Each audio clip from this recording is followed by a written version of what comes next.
Bonsoir à tous, heureux de vous retrouver. Dans cette capsule, vous allez trouver le premier examen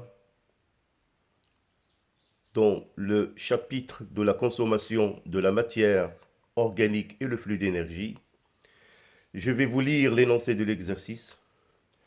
Essayez de votre part de résoudre le problème avant de voir la résolution. Alors nous allons bien évidemment exploiter des documents. Vous allez répondre exactement aux questions posées. Alors voilà le document 1. La figure A représente l'hydrolyse du glucose. Alors on a les transformations du glucose selon la figure A que vous voyez devant vous. Donc c'est à vous de l'analyser et de déterminer les étapes de transformation du glucose représentées sur la figure A.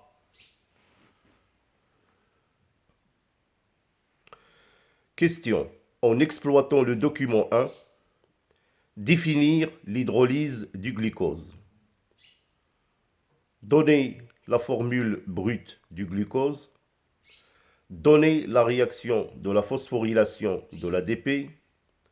Donner la réaction de réduction du NAD+. Donner la formule brute de l'acide pyruvique. Définir le hyaloplasme. Alors, concernant la réaction de la glycolyse, répondre par vrai ou faux. La réaction de la glycolyse a lieu dans la matrice mitochondriale en présence de FAD+.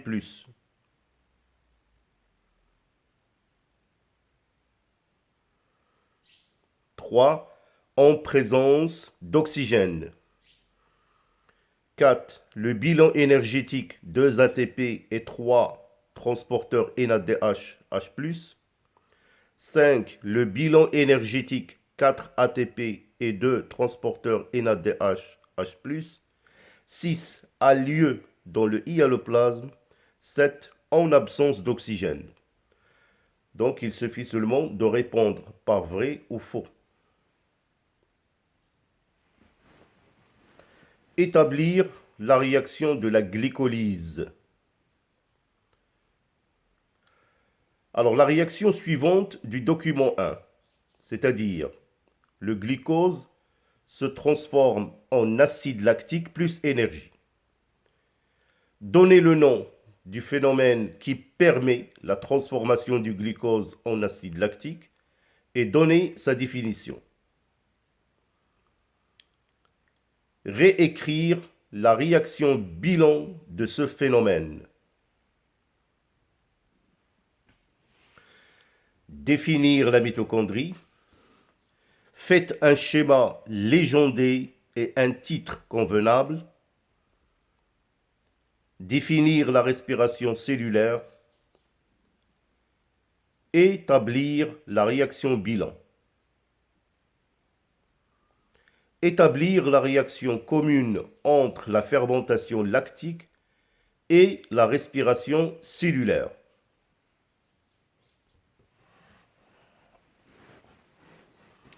Alors là, je vous propose le document 2. La figure B correspond à la formation de l'acétyl-coenzyme A et le cycle de Krebs. Alors là, vous avez une série de réactions qui permettent d'une part de transformer l'acide pyruvique en acétyl-coenzyme A et bien évidemment le cycle de Krebs. C'est à vous d'analyser la figure B, de tirer toutes les informations qui vont vous être utiles. Bien évidemment, vous allez répondre aux questions suivantes. En exploitant le document 2, établir la réaction qui permet la transformation de l'acide pyruvique en acétylcoenzyme A, définir le cycle de Krebs, établir la réaction bilan du cycle de Krebs,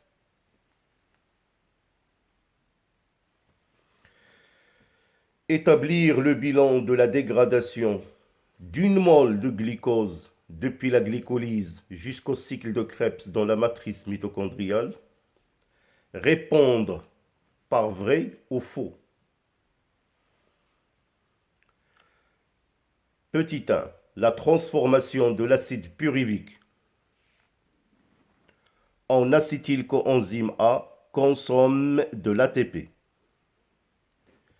Une mole de glucose produit dans la matrice mitochondriale une molécule d'ATP et 4 molécules de dioxyde de carbone et 3 transporteurs NADH, H+, et un transporteur FADH2.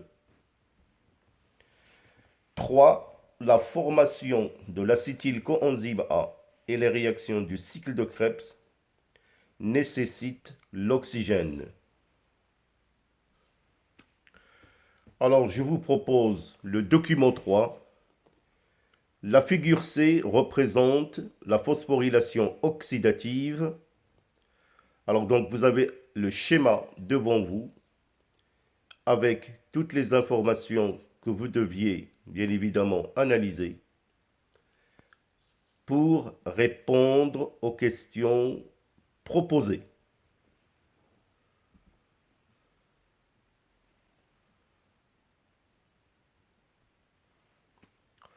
En exploitant le document 3, définir la phosphorylation oxydative, donner le nom du composé petit a sur la figure C, établir les réactions petit b, petit c et petit d et petit e.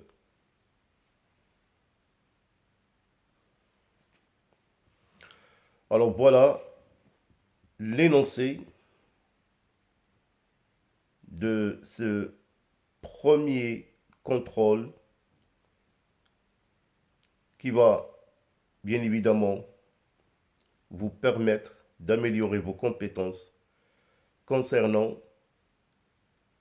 l'analyse des documents proposés et bien sûr de répondre à la partie qui concerne la restitution de connaissances.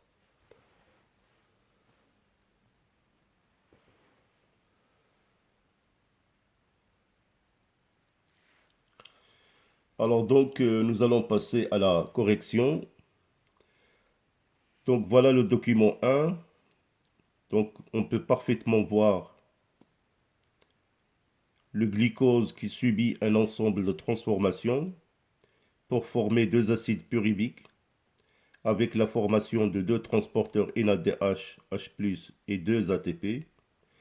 Par la suite, l'acide pyruvique peut suivre une voie fermentaire pour donner deux acides lactiques dans le hyaloplasme, ou bien en présence d'oxygène, il peut se transformer ou se dégrader complètement dans la mitochondrie pour donner 6 molécules de dioxyde de carbone plus 6 molécules d'eau.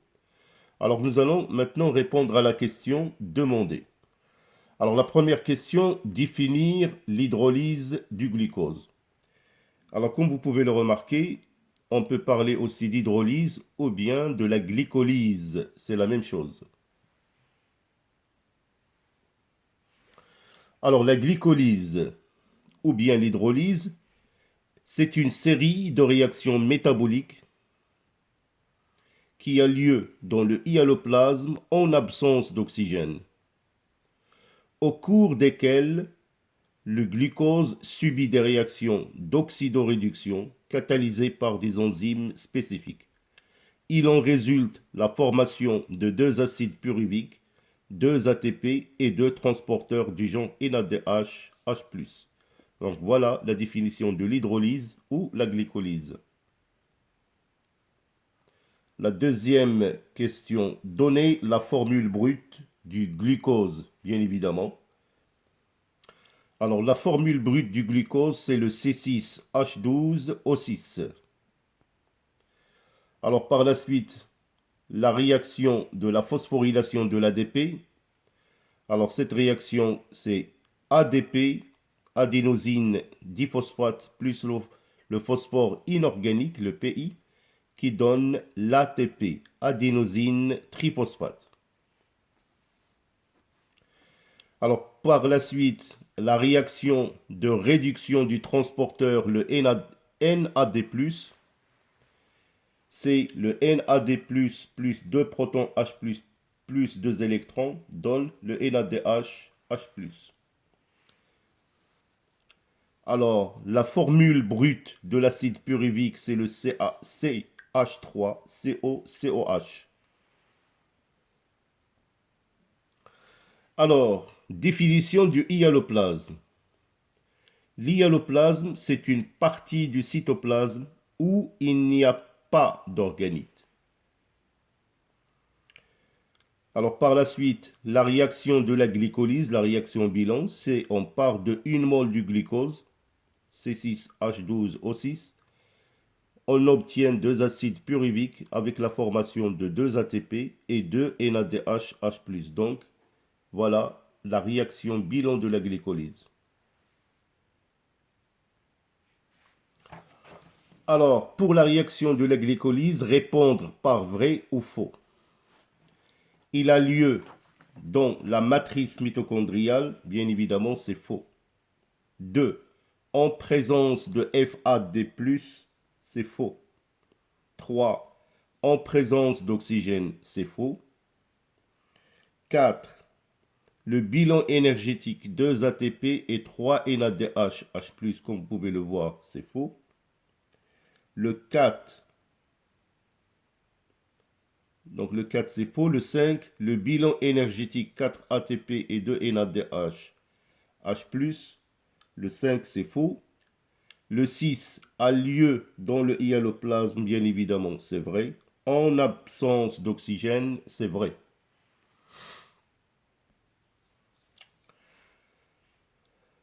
Alors, la réaction suivante du document 1, c'est-à-dire le glucose, qui donne deux acides lactiques plus énergie.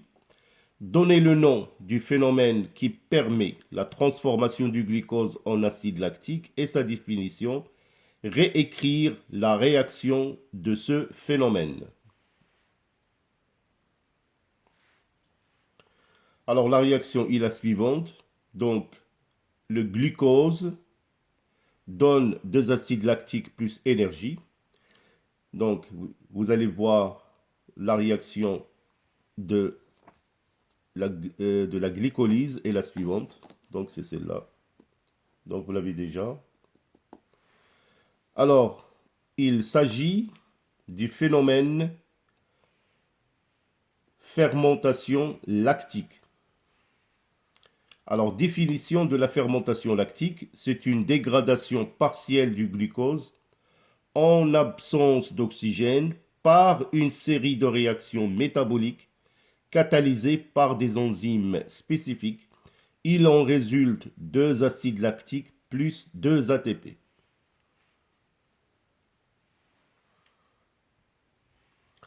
Alors, la réaction de la fermentation lactique est la suivante. C6H12O6 plus 2 ADP plus 2 PI donne 2CH3, CHOH, l'acide lactique plus 2 ATP.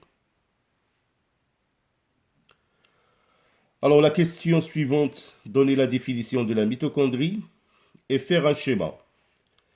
Donc, la mitochondrie est un organite cellulaire de forme globulaire.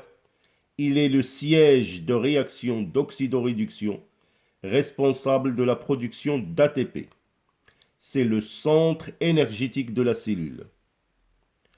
Alors pour le schéma de la mitochondrie, alors voilà le schéma proposé.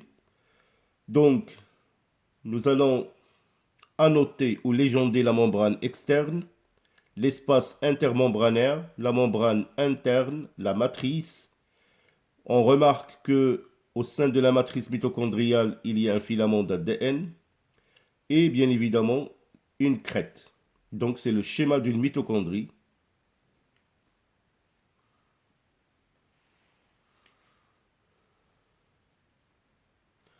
Alors la définition de la respiration cellulaire.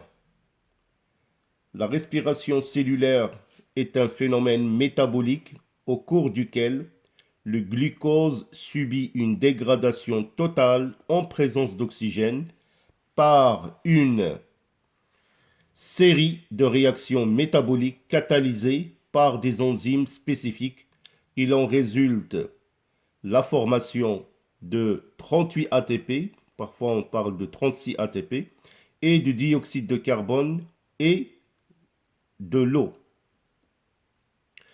Alors, la réaction bilan, c'est C6H12O6 plus 6O2 donne 6 dioxyde de carbone, 6 molécules d'eau plus 38 ATP. Alors, pour répondre à la réaction, plutôt à la question, quelle est la réaction commune entre la fermentation lactique et la respiration cellulaire? Bien évidemment, c'est la glycolyse, qui est une étape commune entre les deux. Alors, en ce qui concerne le document 2, qui est représenté par la figure B, qui donne la formation de l'acétyl coenzyme A et le cycle de Krebs, comme vous pouvez le remarquer. Donc, l'acide pyruvique réagit avec l'acétyl coenzyme A et se transforme en acétyl coenzyme A et forme du dioxyde de carbone et un transporteur réduit. Puis l'acétyl coenzyme A va réagir avec un composé C4, l'oxaloacétate, dans le cycle de Krebs. Il va générer un certain nombre de réducteurs, de transporteurs réduits, de molécules de dioxyde de carbone, de l'ATP. Donc, nous allons répondre, bien évidemment, aux questions en exploitant le document 2. Établir la réaction qui permet la transformation de l'acide pyruvique en acétyl coenzyme A. Alors voilà la réaction qui permet la transformation de l'acide pyruvique en acétyl coenzyme A. Donc, une molécule d'acide pyruvique va agir avec une molécule de coenzyme A pour se transformer en CH3CO coenzyme A, qui est l'acétyl coenzyme A, avec une décarboxylation, donc un arrachement d'une molécule de dioxyde de carbone, et la réduction du transporteur NAD+, en NADH, H+. Alors la question suivante, c'est définir le cycle de Krebs. Alors le cycle de Krebs est une suite de réactions chimiques se déroulant dans la matrice mitochondriale au cours desquelles le métabolite organique est fixé sur un accepteur qui est l'acétyl coenzyme A, puis entièrement dégradé en dioxyde de carbone et en composé réduit, le NADH, H+, et le FADH2.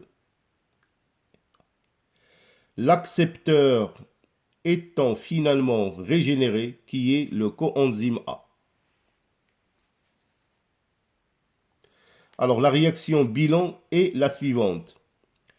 Alors CH3CO coenzyme A plus l'oxaloacétate, qui est un acide du cycle de Krebs, qui va former avec l'acétyl coenzyme A l'acide citrique et va se transformer bien évidemment en oxaloacétate, qui va être généré ou régénéré à la fin avec formation de 2 dioxydes de carbone, 3 transporteurs du genre NADH, H+ réduit, et une molécule de FADH2.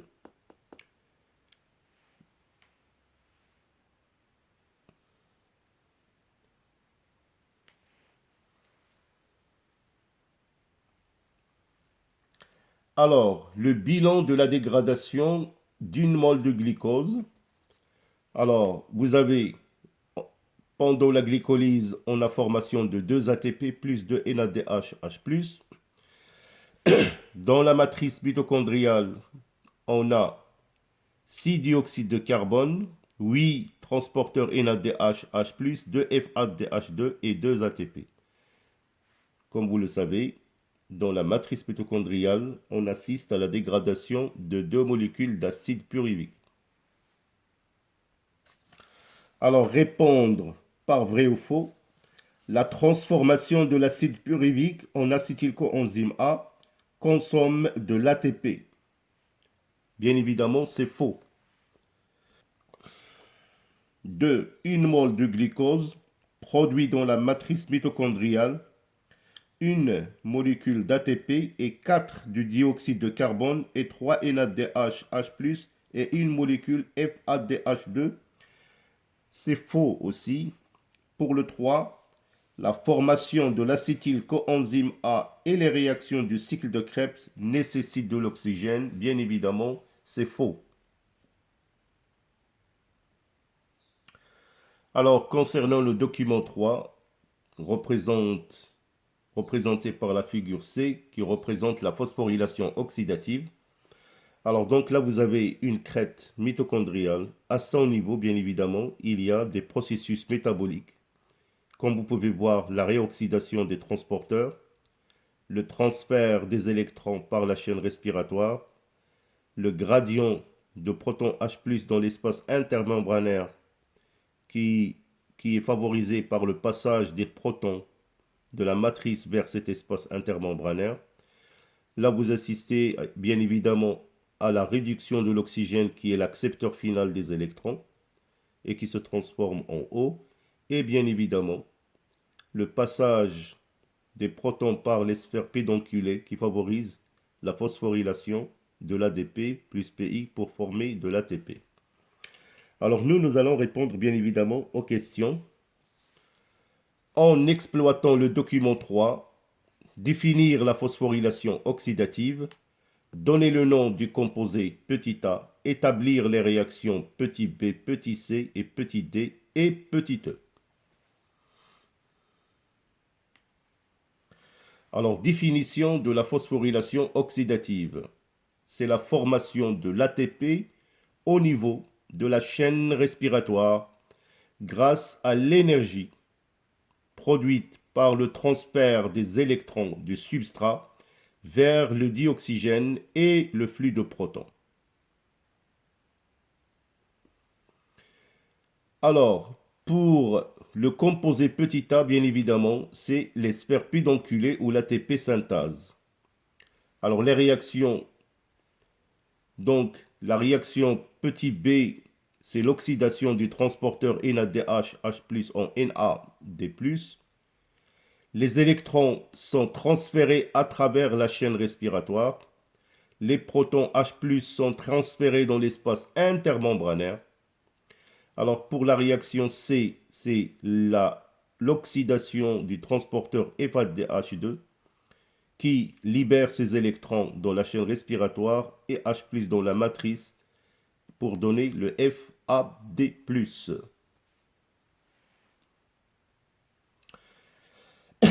Alors pour la réaction petit e, comme vous pouvez le remarquer, c'est la réduction de l'oxygène en molécules d'eau. Donc, comme vous le savez, l'oxygène est l'accepteur final des électrons dans la phosphorylation oxydative. Alors voilà mes chers élèves, donc ce petit contrôle d'une part va vous permettre, comme j'ai dit, d'analyser, d'examiner quelques données qui sont présentées par des documents et d'améliorer vos compétences, surtout du côté restitution de connaissances. Alors, si vous voulez davantage d'exercices et de problèmes scientifiques, j'attends vos commentaires. Participez à encourager encore une fois votre chaîne si vous voulez vraiment avoir plus de vidéos et d'accompagnement pour le reste de votre parcours. Je vous souhaite toute la réussite que vous méritez. Portez-vous bien et à bientôt.